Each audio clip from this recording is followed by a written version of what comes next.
Right now, in a parking lot somewhere in America, someone just signed a piece of paper that is going to quietly cost them $265,000. They don't know it yet. They think they just bought a car. New data shows that more than 15% of new car buyers today are walking around with a monthly payment north of $1,000. Not the sticker price, not the loan total. The monthly payment alone. $1,000 a month every month for years just to drive to work and back. Scroll through social media for 5 minutes and you'll understand why nobody blinks at that number anymore. A car payment has quietly become a status symbol. People aren't buying transportation anymore, they're buying a feeling, a flex, proof that they made it. Except most of the people making that payment haven't made it, they've financed it. There's a massive difference between the two, and almost nobody stops to ask which one they're actually doing. Here's where it gets worse, and this is the part car dealerships really don't want you thinking about too hard. Dealerships figured out a long time ago that if a car feels unaffordable, a buyer walks away. So instead of lowering the price, they stretch the loan 60 months, 72 months, sometimes even longer. Suddenly, a car that should feel completely out of reach feels totally doable because the number on the screen looks small and friendly. But that small, friendly number is hiding something enormous. It's hiding years of extra interest. It's hiding a slow, quiet leak in your net worth that most people never even notice until they try to sell the car and realize they owe more than it's worth. And the scary part is this isn't happening to reckless people. It's happening to smart, disciplined, hardworking people who budget carefully for groceries, who compare prices on streaming subscriptions, who genuinely try to make good decisions. They walk into a dealership feeling confident, and they walk out with a payment that feels manageable in the moment and turns into a slow financial anchor for the next 5 or 6 years of their life. Nobody sits them down and shows them the real math before they sign. That's what we're doing today. By the end of this video, you're going to know exactly how much car your income can actually support. Not what a dealership says you're approved for. Not what the payment calculator on the website tells you feels okay. The actual number down to the dollar for your exact income. And I'm going to walk you through the story of two ordinary guys who bought two completely different cars for the exact same monthly payment, and how one of them quietly built wealth while the other one quietly built a trap. Stick with me, because the ending of that story is going to change how you think about every car you ever buy again. Hey, I'm David Marshall, and this is the channel where we take money, real numbers, real strategy, and we strip away all the noise until you're left with the truth. No jargon, no sales pitch, just the math that actually decides whether you build wealth or slowly bleed it out one decision at a time. If that's the kind of channel you want in your corner, hit subscribe right now, because today we're breaking down a framework dealerships hope you never learn, and by the time we're done, you'll be able to look at any car deal in about 10 seconds and know instantly whether it's going to help you or quietly hurt you. So let's start with the number that changes everything. It's called the 35% rule, and it's the first filter every single car purchase should pass through before you even think about test driving anything. The rule is simple. The total price of the vehicle you buy should never exceed 35% of your gross annual income, not your take-home pay, your gross income before taxes. Let's put real numbers on this, because vague rules don't change behavior, specific numbers do. If you're earning $40,000 a year, your maximum vehicle price under this rule is $14,000. If you're earning $80,000 a year, your ceiling is $28,000. And if you're earning $150,000 a year, your maximum is $52,500. I want you to actually sit with those numbers for a second, because I already know what's happening in your head right now for at least one of those income levels. You're doing the math on your own salary, and some part of you is quietly arguing with me. That's normal. That resistance is exactly the societal flexing pressure we've all absorbed without realizing it, the quiet belief that our car has to say something about us, that it has to keep up. But the math doesn't care about the story we tell ourselves. The math just protects your future. And if 35% already feels aggressive to you, here's the twist. That's actually the generous version of this rule.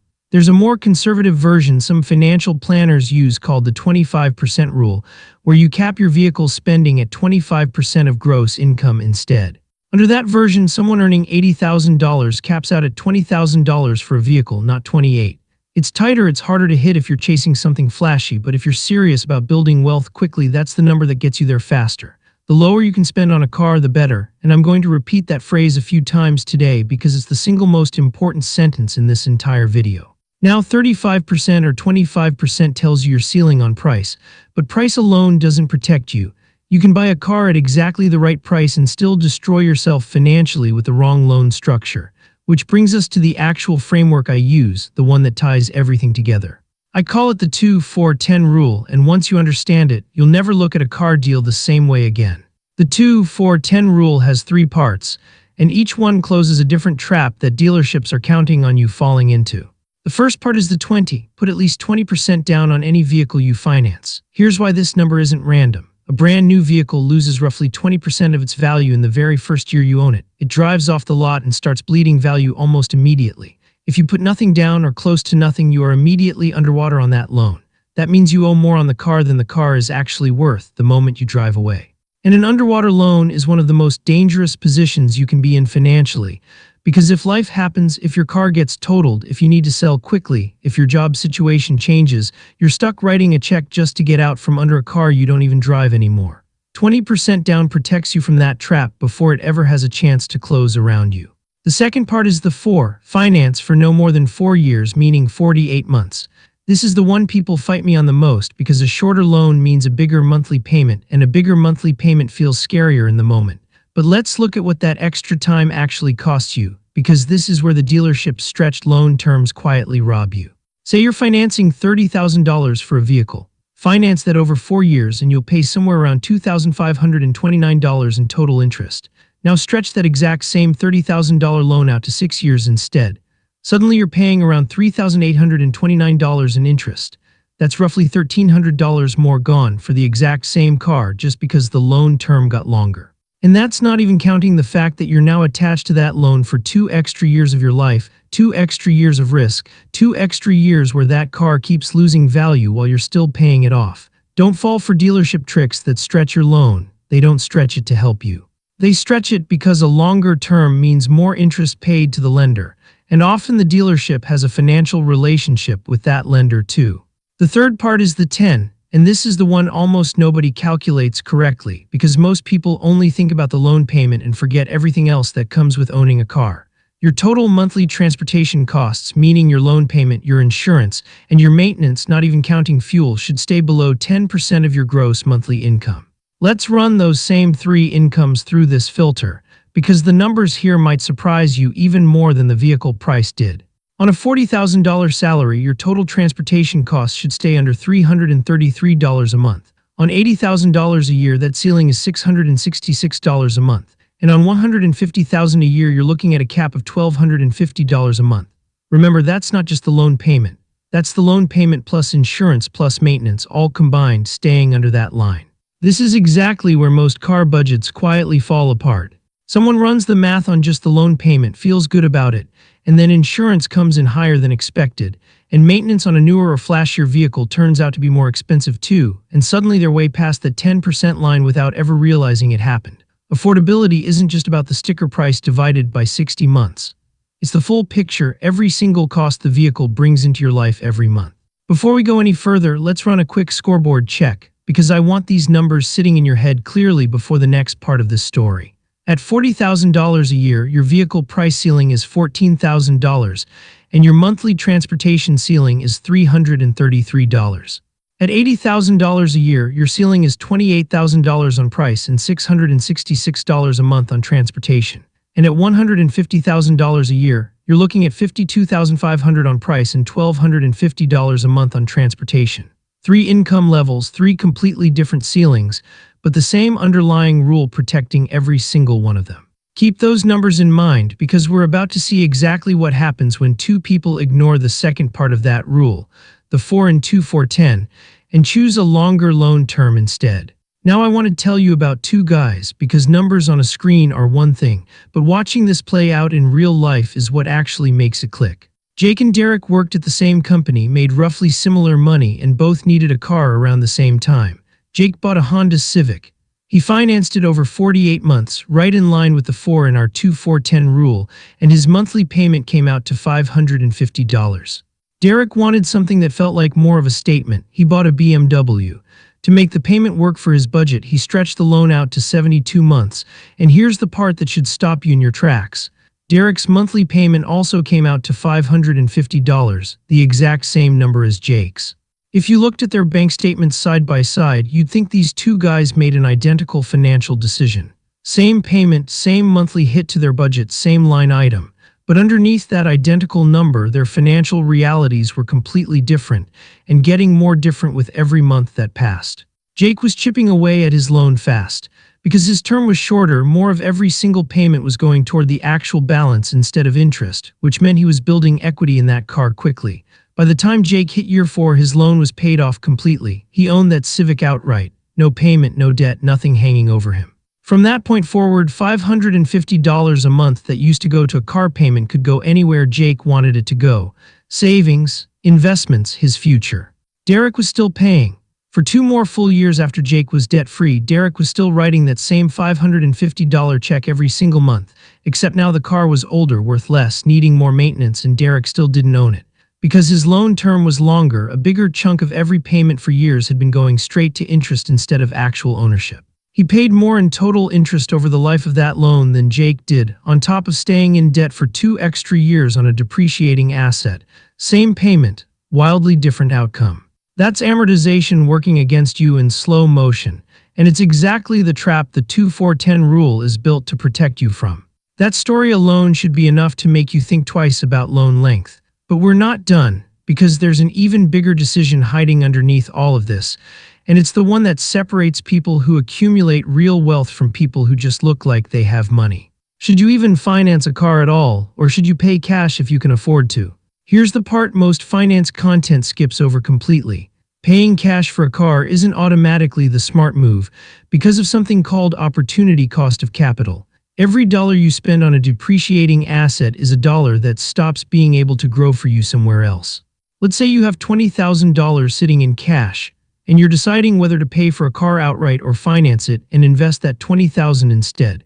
If you took that same $20,000 and invested it in something like the S&P 500 and just let it sit for 30 years, historically that could grow to somewhere around $265,000. $265,000 from a decision that most people don't even think of as a decision, they just think of it as paying for a car. That's compound wealth forgone, it's invisible.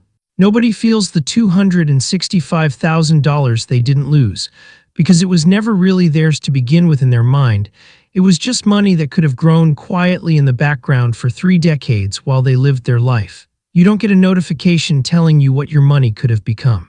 You just wake up 30 years later either with it or without it, and the difference traces back to decisions that felt small and forgettable at the time, like whether to pay cash for a car or let that same cash grow somewhere else instead. Every dollar in a car is a dollar not compounding in your investments, and that single sentence is worth more than almost anything else in this video if you actually let it sink in. This is also where irrational consumption quietly sneaks back into the picture. It's not irrational to buy a car, everyone needs one. What's irrational is treating a depreciating asset like it deserves your extra cash before your future does, just because paying it off in full feels emotionally satisfying in the moment. Debt-free doesn't always mean wealthy. Sometimes it just means your money stopped working as hard as it could have. Now, this doesn't mean financing is always the right move either. It depends entirely on the interest rate you're getting versus the return you could realistically expect from investing instead, and it depends on whether you'd actually invest that difference or quietly spend it on something else, which, if we're being honest with ourselves, is what happens to most people's money when it isn't automatically locked into a payment or an investment account. The 2-4-10 rule protects you either way because it keeps your loan short, your down payment solid, and your total transportation cost low enough that whichever path you choose, you're not sacrificing your future to your driveway. So where does leasing fit into all of this? Because I know some of you watching this are leaning toward a lease instead of buying at all, and leasing genuinely does make sense in a couple of specific situations. If you own a business and your vehicle qualifies for business use, leasing can come with real tax advantages, small business lease write-offs that can meaningfully offset the cost, and that changes the math completely compared to a regular personal purchase. Leasing also makes sense if you're someone who genuinely wants a new vehicle every 3 years. No exceptions, because a lease is essentially built for exactly that lifestyle. You're paying for the depreciation during the years you use it, and then handing the keys back before the expensive years of ownership even start. But watch out for what's called a lease special, the incredibly attractive monthly number you see plastered across dealership windows and commercials. Those numbers are often engineered the exact same way stretched loans are, designed to look small and easy while hiding fees, mileage penalties, and end-of-lease costs that can add up fast if you go even slightly over your allowed mileage, or bring the car back with normal where the dealership decides to call damage. If you're not a business owner and you're not someone who genuinely wants a new car every 3 years without fail, buying almost always builds more long-term wealth than leasing does, because at the end of a purchase loan, you own an asset. At the end of a lease, you own nothing, and you start the entire payment cycle over again. Here's one more piece of this puzzle that ties everything together, and it's something dealerships definitely don't advertise on their new car lots. It's called the used car sweet spot, and it sits right around 3 to 5 years old. A brand new car takes its biggest depreciation hit in that first year we talked about earlier, roughly 20% gone almost immediately, and it keeps losing value steadily after that. But somewhere around the 3 to 5 year mark, that depreciation curve flattens out significantly. The car has already absorbed the worst of its value loss, but it's often still reliable, still under or just past factory warranty depending on the brand, and available at a fraction of what it cost brand new. You get almost all the benefit of a newer vehicle, without paying for that brutal first few years of value loss that the original owner already absorbed for you.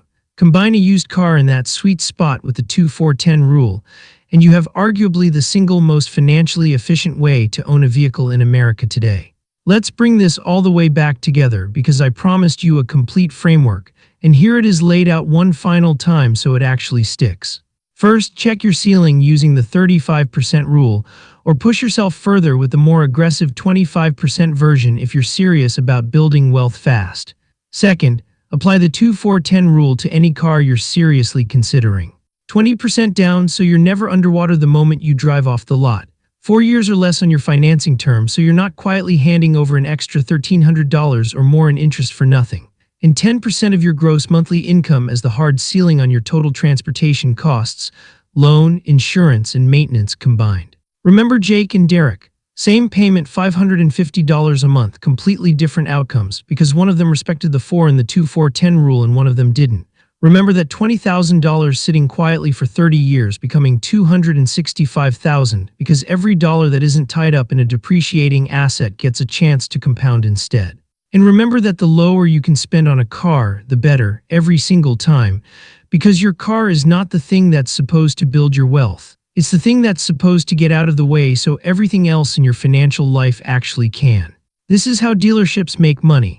By turning irrational consumption into something that feels completely normal, stretching payments until any car feels affordable regardless of whether it actually is. And this is how you win instead, by knowing your numbers before you ever step onto a lot, so nobody can talk you into a decision that quietly costs you years of your financial future. Think back to that number I opened this video with. $265,000 sitting quietly on the other side of one decision most people never even stop to question. That's not a coincidence and it's not luck. It's just math patiently doing its job in the background whether you pay attention to it or not. The dealership isn't going to explain that to you. Social media definitely isn't going to explain that to you. So this channel exists to explain it instead. Clearly, honestly, with real numbers you can actually use the next time you're standing on a lot with a salesperson watching your face for a reaction.